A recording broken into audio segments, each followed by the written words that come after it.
día les queremos presentar un caso de estudio que nos toca a nosotros en Magallanes, en un proyecto que queda al norte de Punta Arenas, en el que contamos con casi 400 turbinas que tenemos planificadas.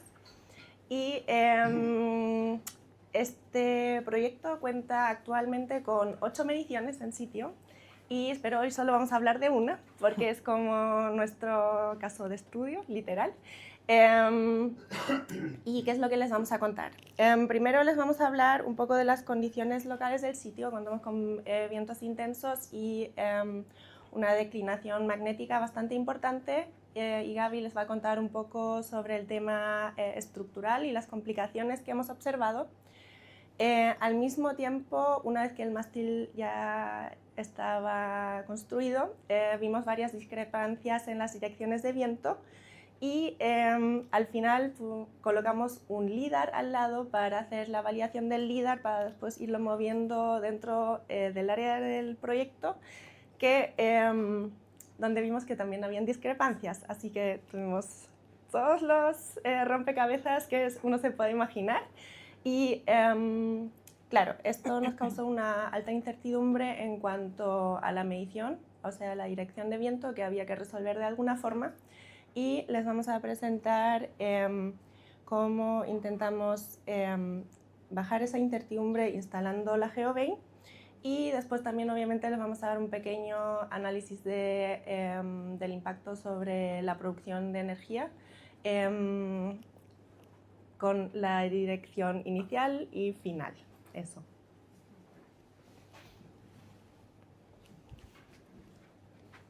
Ya. Bueno, en primer lugar, voy a contarles un poquito de cómo fue la historia de cómo identificamos estas discrepancias que acaba de mencionar Irene.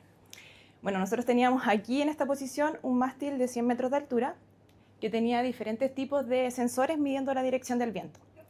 Teníamos anemómetro ultrasónico a 96 metros, una anemoveleta a 85 metros y 2 veletas TIES a 66 y 50 metros. Nosotros instalamos el LIDAR al lado del mástil para hacer la validación, y fue durante esta validación que nosotros identificamos, tal como se ve aquí, que había una desviación de menos 20 grados entre lo que estaba midiendo el mástil versus lo que estaba midiendo el LIDAR a alturas similares para el periodo concurrente. Lo primero que nosotros pensamos fue, ok, el LIDAR lleva menos tiempo midiendo, así que probablemente está mal orientado.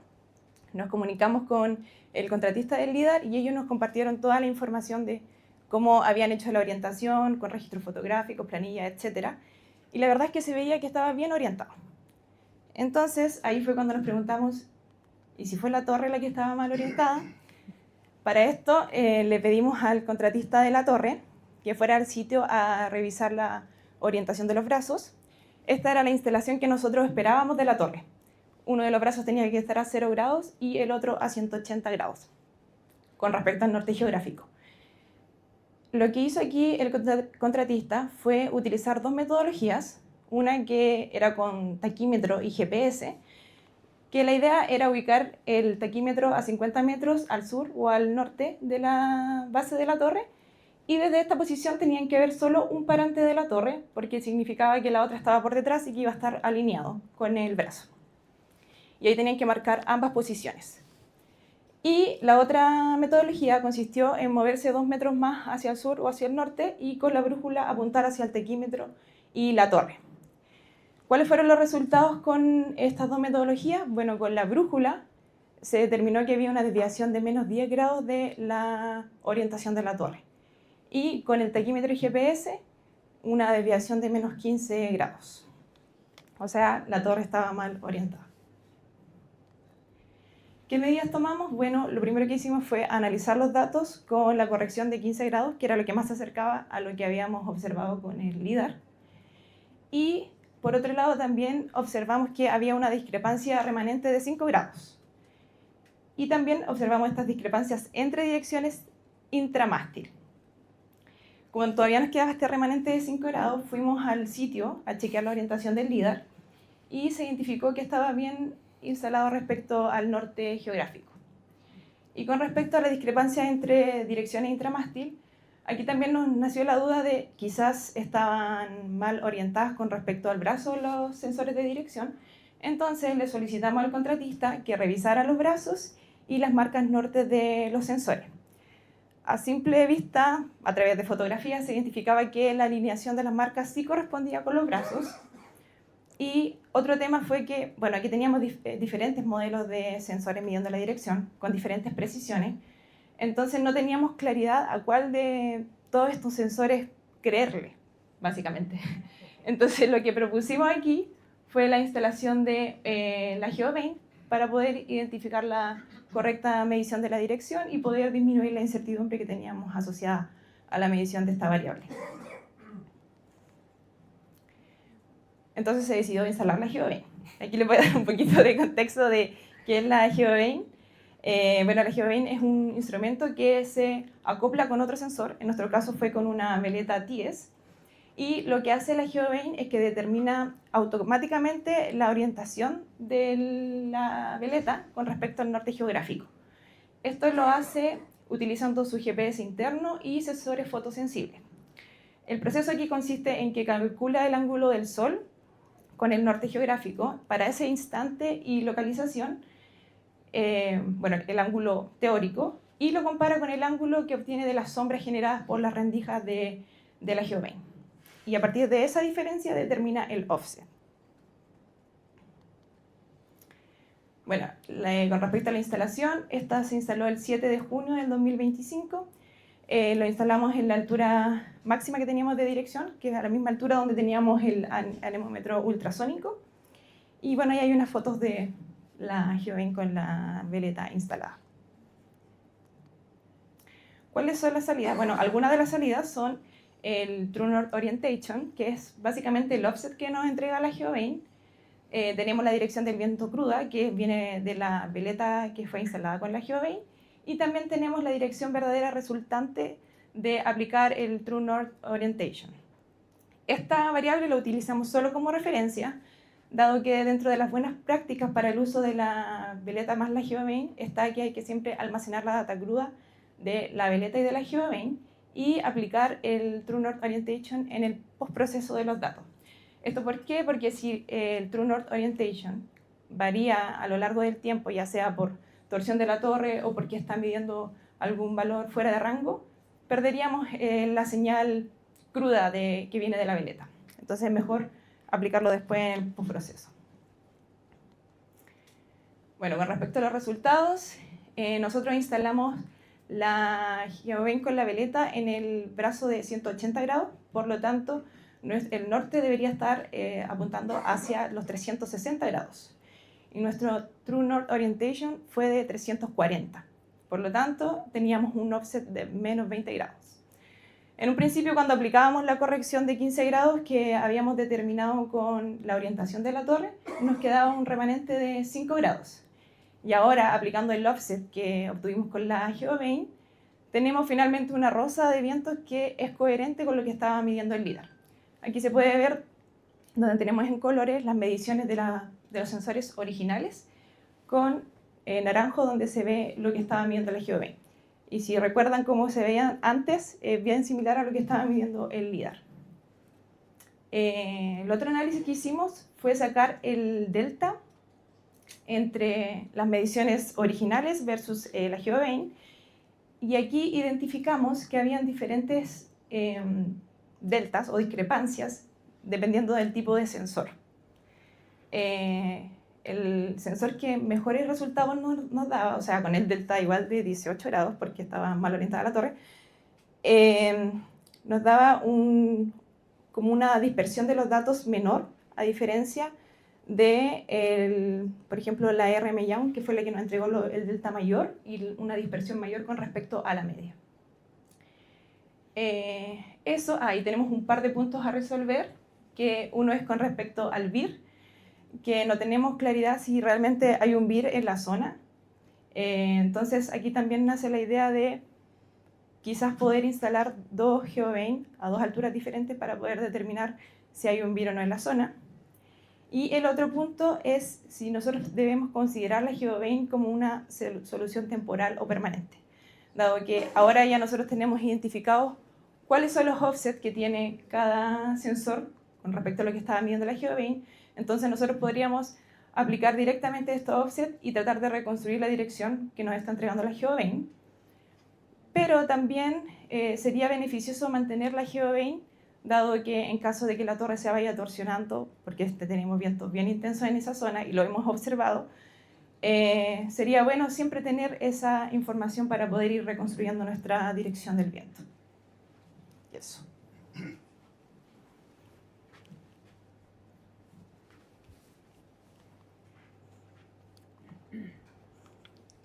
Ya, habiendo cerrado toda esta parte técnica, ahora igual interesante ver quizás cuáles fueron nuestros resultados a la hora de hacer todas estas correcciones. Tomamos como caso base la dirección original del mástil, antes de cuando nosotros pensábamos que el mástil estaba súper bien orientado, ¿vale? Y entonces esta sería la producción bruta con arriba en 260 grados ven el layout que diseñamos para esta rosa de viento. Con una corrección de 15 grados se ve que, y también con 21 grados, se ve que en producción bruta es muy baja la diferencia. ¿A qué se puede referir? O sea, ¿de dónde puede venir esta pequeña diferencia cuando nosotros estamos haciendo un drama bastante grande sobre este tema? Este sitio en Magallanes, en la dirección predominante, o entre 245 y 260 grados, cuenta con un terreno muy plano que casi se abre al mar. Entonces no hay obstáculos directamente que sean orográficos o de rugosidad, así que realmente tuvimos bastante suerte con nuestro layout en este caso. Y en cuanto a estelas, vemos que subimos de un 8,9 a un 9,3%, que es aproximadamente un incremento de 0,4% en estelas, que se traduce a 0,6% en producción neta. ¿Por qué tanto drama? ¿Por qué 20 minutos escuchando a estas personas? Ya, entonces, como verán, también el layout quizás es un poco pequeño, pero yo creo que se puede ver. Nosotros para el diseño de este layout usamos un distanciamiento típico de la industria de 8×3 diámetros de rotor. Sin embargo, como verán, y en el layout original ni siquiera en dirección predominante las elipses se tocan. Eso quiere decir que hicimos un layout muy holgado. Entonces, para nosotros en este caso, aunque hagamos un giro en la dirección de viento, no nos afecta gravemente en cuanto a las estelas o que se sobrelapsen las, bueno, ustedes me entienden, las elipses. Ya. ¿Cuáles son nuestras conclusiones en general? En cuanto a este caso, tuvimos suerte en contar con una pérdida en producción bruta y neta bastante baja, y esto se debe a que tenemos una rosa unidireccional. También si tuviéramos un cambio de rosa en una rosa muy abierta multidireccional, probablemente nos afectaría más en direcciones no predominantes, que también puede tener impacto sobre el layout y las pérdidas adicionales. Me refiero, por ejemplo, a si tengo más estela y tengo un distanciamiento menor, me puede afectar en las cargas entre turbinas, que también me puede causar una repercusión en la vida útil o en un aumento del wind sector management, o sea, una pérdida adicional.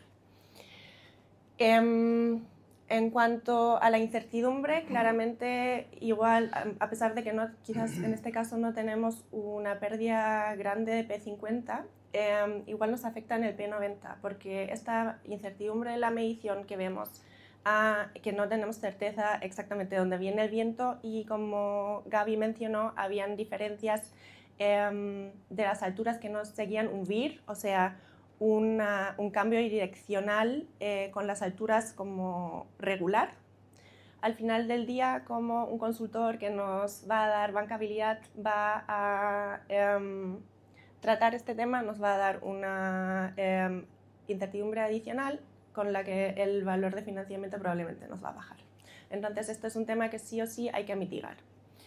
Y en cuanto al impacto económico, les preguntamos a los chicos de finanzas si nos podían dar como, porque 0,6% suena a nada, pero estamos contando con 389 turbinas.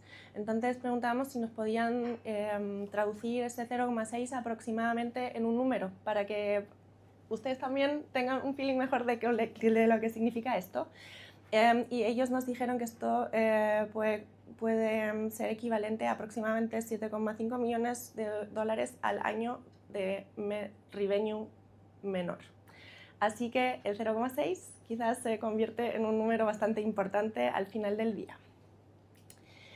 En cuanto a recomendaciones, en cuanto a la instalación de instrumentación, recomendamos sí o sí siempre instalar un tipo de instrumentos, y que ojalá sean con la menor incertidumbre.